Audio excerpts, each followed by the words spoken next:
You're reading it wrong. Okay? I've gotten so many comments, so many little messages, so many people who don't understand how the Sunder charms work. You're reading it wrong. Okay? I'm gonna explain it to you real quick because I'm tired of answering the comments where you guys are assuming some really weird things. Okay? The Sunder effect and the negative resistance are mutually exclusive. The Sunder effect is a positive. It is something that helps you. The negative effect is a negative. It is something that hurts you. The negative 75% reduces your resistance by 75%. If I put on a second one of these Sunder charms, you will see that my resistances will continue to fall as I take and put off the charm. You can clearly see my resistances go down. You notice how I have 40% now? And when I take the charm off, it goes to 75% because it's actually ripping my resistances away. And the more resistances I have ripped away from me, the less I take. Like literally to the point where I can have negative resistances. If I have enough of these Sunder charms on my character, I will literally continually fall and fall and fall until I'm literally at maximum negative 100%. As you can clearly see now, I am at negative 40% fire, negative 40% lightning, negative 65% poison, and I can take these charms out of my inventory and gain those resistances back. Okay? The negative effect on these charms is a negative to you, not a positive to the monster. A lot of you guys and gals out there, for some reason, are mistaking the negative resistance on these charms to mean that it is giving you negative 75% to enemy resistance. It is not giving you negative 75% enemy resistance. That is not how Sunder charms work. The sundering effect, which is separate from the resistance, sets the monster's resistance to 95%. Okay? It sets the monster's resistance to 95%.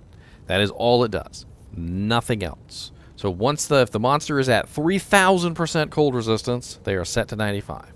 If the monster is at 99% cold resistance, they are set to 95. If the monster is at 110% cold resistance, they are set to 95. That is all the sundering does. It takes the monster's resistance, whatever it is, however high it is, and it sets it to 95. Another thing that I've been getting a lot is some people are trying to say that the physical damage number on here is increasing your actual physical damage output. And they had to actually reword. I don't know if you noticed, but it doesn't say the same thing as it did before. They had to actually reword it because everybody's been reading it wrong and they're assuming that the percentage on the bone break charm was actually increasing their physical damage. It doesn't increase your physical damage. It increases the amount of physical damage that you take. So if you take a look at your actual bar here, your advanced stats, you will see it says physical damage received increased by 25%. It actually physically causes you more pain. Okay? Another thing here is that they vary. So because people have been assuming that the percentage that's written on the charm is how much it's reducing the monster's resistance by, which is absolutely silly, people have been assuming that the higher percentage is better and the lower percentage is terrible, because why would you want a negative 70% to the enemy's resistance when you could get a negative 90? But it's actually the exact opposite. The negative 90 is the terrible one because that is reducing your resistance by 90%, whereas the negative 70, which is the lower end version, is only reducing your resistance by 70%, so you have less of a negative. The entire idea behind the Sunder charms is there is a positive and there is a negative. Okay? There is a good benefit that gives you something that you want, but there's also a bad thing that does something nasty to you, like pokes you in the eye and gives you a booger enema. Like, whatever it is, it's doing something bad to you in return for the good thing that it's doing. And that's what Sunder Charms do. They have one good and one bad effect.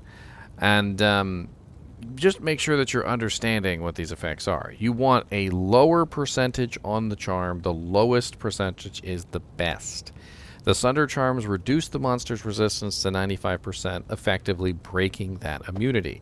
But they do not do all the work for you. You have to also have negative enemy resistance in the form of other items, like for instance a Crescent Moon, which has negative 35% enemy lightning, a Wizened Draw, which has negative 35% enemy cold, a Flickering Flame, which has negative 15% enemy fire, and so forth and so on. A Death's Web, which has negative poison resistance. You know, if you don't have a specific item which is going to reduce the monster's resistance further, they are still going to be at 95% resistance, and they are still going to be relatively unkillable.